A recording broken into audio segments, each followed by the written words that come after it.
बिस्मिल्लाहिर्रहमानिर्रहीम अस्सलाम वालेकुम। आज की इस वीडियो में बात करेंगे फुट फंगल इन्फेक्शन के हवाले से, यानी पैरों में जो फंगल इन्फेक्शन होता है, पाँव में जो फंगल इन्फेक्शन होता है, उसके पीछे वजूहात क्या होती है, उसका इलाज कैसे किया जा सकता है और उससे बचाव कैसे हासिल करना है।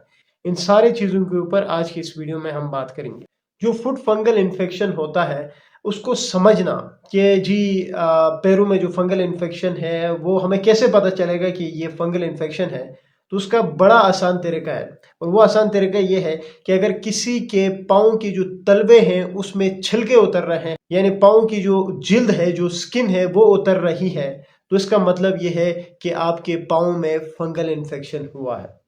ये जो फंगल इन्फेक्शन होता है इसको टीनिया पीडस भी कहा जाता है। इसी तरह इसको फुट रिंगवर्म भी कहा जाता है, टीनिया ऑफ द फुट कहा जाता है। और एक अहम और मोस्ट कॉमन नाम जो आजकल यूज होता है वो है एथलीट फुट। इसको एथलीट फुट भी कहा जाता है क्योंकि ये जो कंडीशन होती है, ये जो फुट फंगल इन्फेक्शन होता है, ये एथलीट्स में बहुत ज़्यादा कॉमन होता है, इसलिए इसको एथलीट फुट भी कहा जाता है। ये जो फंगल इन्फेक्शन होता है, जब भी किसी का फुट अफेक्टेड होता है इस फंगल इन्फेक्शन से, तो याद रखें पाँव के जो तलवे होते हैं, अमूमन ये जो पाँव के तलवे होते हैं उन एरियाज को ये ज़्यादा इफेक्ट करता है। स्पेशली जो पाँव की उंगलियां होती है उनके बीच में ये फंगल इन्फेक्शन बहुत ज़्यादा कॉमन होता है।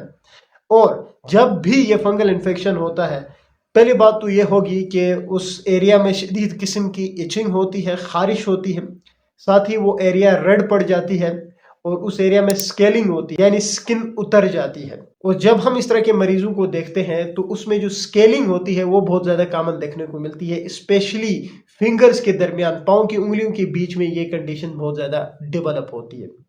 अब चूंकि ये एक फंगल इन्फेक्शन है तो जाहिर सी बात है इसकी वजह भी जो है वो एक फंगस ही होगा।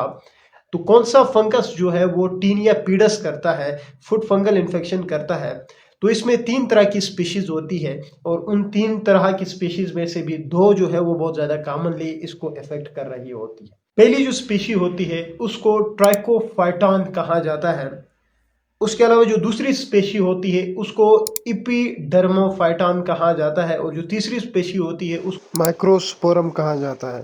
और जो ट्राइकोफाइटॉन है और जो माइक्रोस्पोरम है, ये 2 अहम कॉमन स्पीशीज है फंगस की जो कि टीनिया पीडस करती है, यानी फुट फंगल इन्फेक्शन करती है। पाँव की जो फंगल इन्फेक्शन होता है ये 2 स्पीशीज है, ये मेनली काज करती है। अब बात करते हैं कि ये जो फंगल इन्फेक्शन होता है, ये जो टीनिया पीडस होता है, ये कोई और दूसरी कंडीशन है जिससे मिलती जुलती है? जी हाँ, एक और कंडीशन है जिसको टीनिया मैनम कहा जाता है, जिसको हैंड फंगल इन्फेक्शन भी कहा जाता है।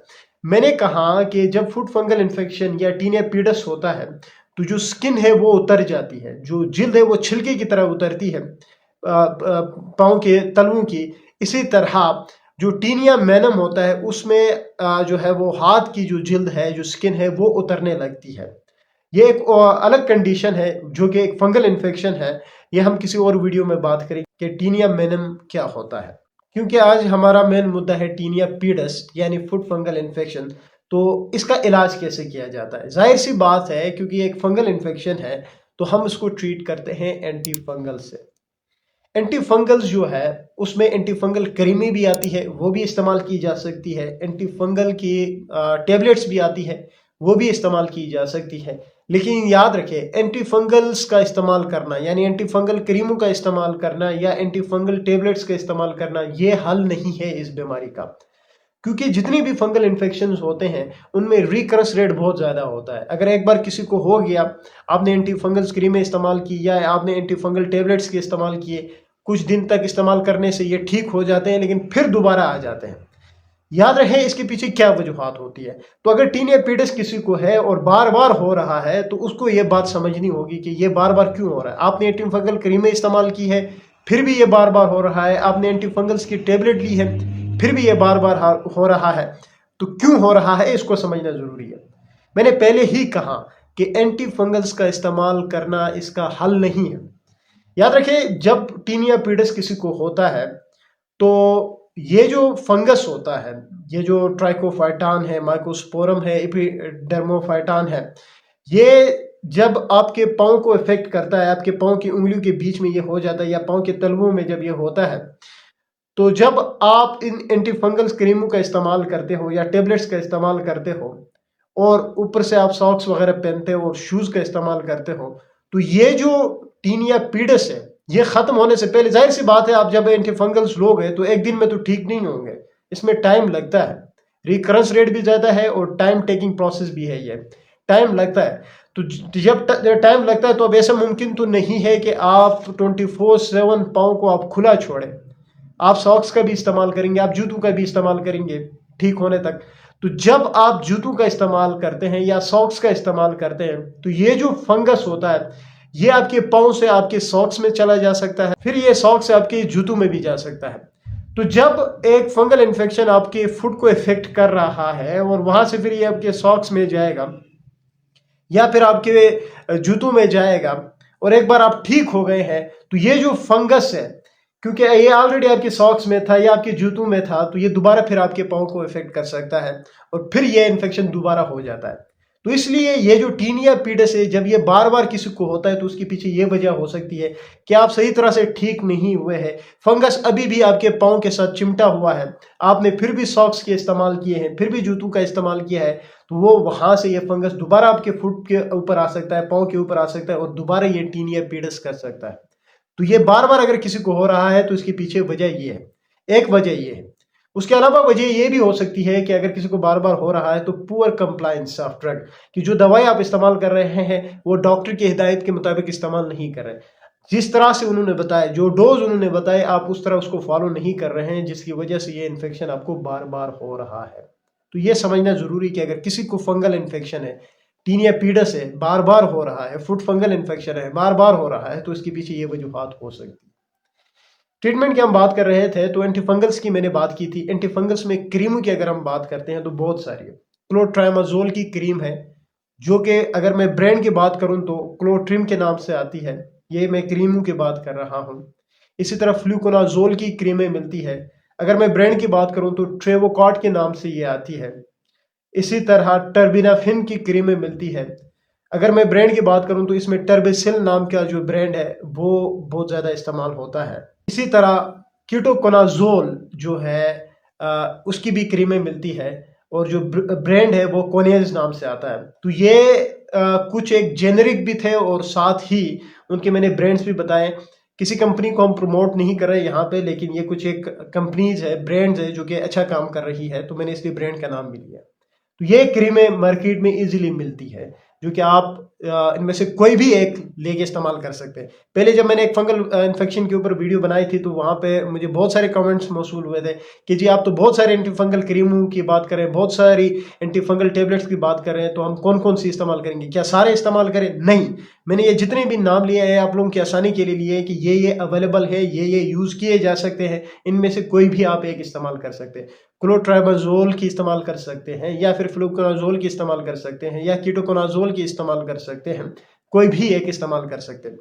याद रखिए ये जो जितने भी एजोल है, मतलब फ्लूकोनाजोल, कीटोकोनाजोल है या फिर क्लोट्रामाजोल है, इनसे फंगल इन्फेक्शन में ये देखा गया है, ये जितने भी एजोल है इनसे जो टर्बिनाफिन है वो ज़्यादा इफेक्टिव है, बहुत ज़्यादा अच्छी जो है वो काम करती है और इसके बहुत अच्छे इफेक्ट्स देखे गए हैं।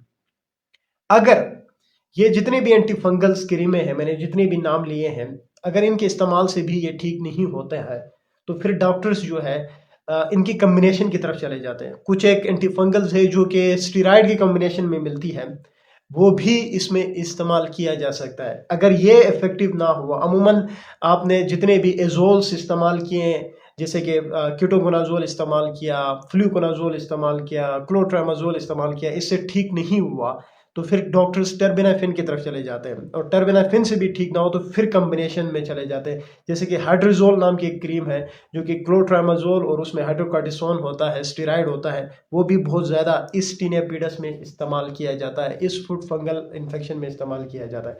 तो ये सारी क्रीम है। और याद रखिए क्योंकि ये टाइम टेकिंग है, वक्त लेती है ठीक होने में और रिकरेंस रेट भी बहुत ज़्यादा है, तो इसमें ये जो क्रीमें है, अगला सवाल ये आता है कि कितने अरसे के लिए इस्तेमाल करनी चाहिए। तो ये आपके डॉक्टर के ऊपर डिपेंड करता है, आपके इन्फेक्शन के ऊपर डिपेंड करता है कि आपके डॉक्टर आपके इन्फेक्शन को देख के कितने अरसे के लिए प्रिस्क्राइब कर रहा है।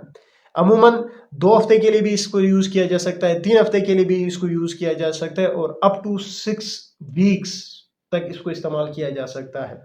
अमूमन पहले 2 हफ्तों के लिए दिया जाता है, 2 वीक्स तक ये क्रीम, इनमें से कोई भी क्रीम अगर देता है एक डॉक्टर तो वो 2 वीक्स के लिए देता है। 2 हफ्तों में अगर ठीक होता है तो ठीक, नहीं तो फिर इसको एक्सटेंड किया जा सकता है, 3 हफ्तों के लिए भी किया जा सकता है, 4 हफ्तों के लिए भी, और अप टू 6 वीक्स तक इसका इस्तेमाल किया जा सकता है। ये बड़ा ज़रूरी था समझना कि कितने अरसे के लिए इसका इस्तेमाल करना होता है। इसलिए फंगल इन्फेक्शन आसानी से ठीक नहीं होता, लंबे अरसे के लिए इसकी ट्रीटमेंट लेनी पड़ती है। लेकिन अगर इन एंटीफंगल क्रीमों से ये इन्फेक्शन ठीक नहीं हुआ तो फिर हम एंटीफंगल टेबलेट्स की तरफ चले जाते हैं, और टेबलेट्स में बहुत सारी है। टर्बिनाफिन की टेबलेट्स हैं जो कि टर्बिसेल के नाम से आती है, इजीली मार्केट में मिलती है, 250 mg में मिलेगी। आपने वंस डेली मतलब दिन में एक दफ़ा इस टेबलेट का इस्तेमाल करना होता है और 2 हफ्तों तक इसके आप इस्तेमाल करते हैं, 2 हफ्ते तक, 2 वीक्स तक, तो इससे ये फिर ठीक हो जाता है। टर्बेनाफिन के अलावा जो है वो फ्लूकोनाजोल की मिलती है, इजीली मार्केट में अवेलेबल है, वो इस्तेमाल की जा सकती है। इसी तरह इट्राकोनाजोल की मिलती है, आकन नाम से आती है, वो इस्तेमाल की जा सकती है। तो ये ओरल एंटीफंगल्स है, मतलब ये है कि एंटीफंगल्स की टेबलेट्स हैं जो कि मार्केट में इजीली मिलती है। मैंने पहले भी कहा एजोल जितने भी हैं उनसे टर्बिनाफिन ज़्यादा इफेक्टिव है, अच्छा काम करती है, इसके रिजल्ट्स अच्छे देखे गए हैं। तो ये एंटीफंगल टेबलेट्स आप इसमें इस्तेमाल कर सकते हैं। एंटीफंगल टेबलेट्स हम उस वक्त देते हैं जब एंटीफंगल क्रीमों से वो इन्फेक्शन ठीक ना हुआ हो, क्योंकि आजकल बहुत देखा गया है कि सिर्फ एंटीफंगल क्रीमों से ठीक नहीं होता। तो जब इस तरह के मरीज हमारे पास आते हैं तो एंटीफंगल क्रीमों के साथ हम एंटीफंगल टेबलेट्स भी देते हैं। तो इसकी ट्रीटमेंट में एंटीफंगल्स आपने इस्तेमाल करना हो, साथ ही एंटी एलर्जिक्स, क्योंकि इचिंग भी होती है तो हम एंटी एलर्जिक्स देते हैं, लोराटिडिन, डिसलोराटिडिन, सिट्रिजिन, बहुत सारे मार्केट में इजीली अवेलेबल है, वो इस्तेमाल की जा सकती है। तो ओवरऑल बात निकल के कुछ यूँ आई कि जब भी इस तरह का fungal infection, foot fungal infection या टीनिया पीडस के पेशेंट आएगा तो आप एंटीफंगल क्रीम दोगे, कोई भी एक एंटीफंगल क्रीम जो मैंने नाम लिए उनमें से कोई भी एक इस्तेमाल की जा सकती है। इसी तरह एक एंटीफंगल की टेबलेट दोगे, टर्बिनाफिन बड़ी अच्छे काम करती है, और साथ एक एंटी एलर्जिक दोगे, और फिर पेशेंट को आप फॉलोअप पे बुलाओगे तो देखा जाएगा कि कितनी इम्प्रूवमेंट आई है। ये बड़ा ज़रूरी है। तो ट्रीटमेंट हम इसकी कुछ इस तरह से करते हैं। अब बात करते हैं इससे बचा कैसे जा सकता है। देखिए जी, जब भी किसी को फुट फंगल इन्फेक्शन, तो इसकी प्रिवेंशन ये है कि आप अपने पाँव को ज़्यादा से ज़्यादा खुश्क रखें, ड्राई रखें, इसको गीला नहीं रखना है। सबसे पहले जो प्रिवेंशन है वो ये है कि अपने पाँव को आपने खुश्क रखना है, क्लीन रखना है। दूसरी प्रिवेंशन ये है कि इस तरह के जो पेशेंट्स होते हैं उनको जो टाइट सॉक्स होते हैं, जुराबें जो होती हैं वो अवॉइड करने हैं, उसका इस्तेमाल नहीं करना है। इसी तरह टाइट शूज़ जो है उससे अवॉइड करना है, ये भी इसके प्रिवेंटिव मेजर्स में आते हैं। और ये इन्फेक्शन अमूमन जो पब्लिक बाथ्स वगैरह होते हैं, जो पब्लिक वॉशरूम्स होते हैं, उसका इस्तेमाल करने से ये ज़्यादा फैलता है। तो पब्लिक बाथ वगैरह जो है, शावर्स वगैरह से आपने अवॉइड करना है। तो ये इसके प्रिवेंटिव मेजर्स है। अब बात करते हैं इसकी कॉम्प्लिकेशन की, पेचीदगियों की, कि अगर ये वक्त पे इसको ट्रीट ना किया जाए और इसको छोड़ा जाए, क्योंकि इतना बड़ा मसला नहीं होता, इतना पेनफुल नहीं होता, तो ये लोग इसको जो है वो इग्नोर कर देते हैं। तो क्या कॉम्प्लिकेशंस हो सकती है? जी हाँ, सबसे पहली कॉम्प्लिकेशन ये है कि इससे बैक्टीरियल इन्फेक्शन हो सकता है, क्योंकि अगर खारिश हुई है, स्किन उतर रही है, तो ये फिर आप बार बार इसको जब खुरेदते हैं तो ये फिर कन्वर्ट हो जाती है बैक्टीरियल इन्फेक्शन में। तो इसकी पहली कॉम्प्लिकेशन ये है कि ये बैक्टीरियल इन्फेक्शन कर सकती है। दूसरा इसकी कॉम्प्लिकेशन ये है कि क्योंकि ये मैंने कहा कि अमूमन पैरों के तलवों पे ये जो इन्फेक्शन है वो देखा जाता है, और स्पेशली ये जो फिंगर्स है, जो उंगलियों के बीच वाला एरिया है, वहाँ पे ये ज़्यादा इफेक्टेड होता है, बहुत ज़्यादा होता है इस एरिया में। तो ये जो इन्फेक्शन है इन एरिया से एक्सटेंड करके, स्प्रेड करके आपके जो पाँव के जो नाखून होते हैं, जो फिंगर्स के नाखून जो होते हैं, नेल्स जो होते हैं, वहाँ तक चला जाता है, और वहाँ पे ये फिर नेल फंगल इन्फेक्शन कर देता है, जिसको हम ओनिकोमाइकोसिस कहते हैं।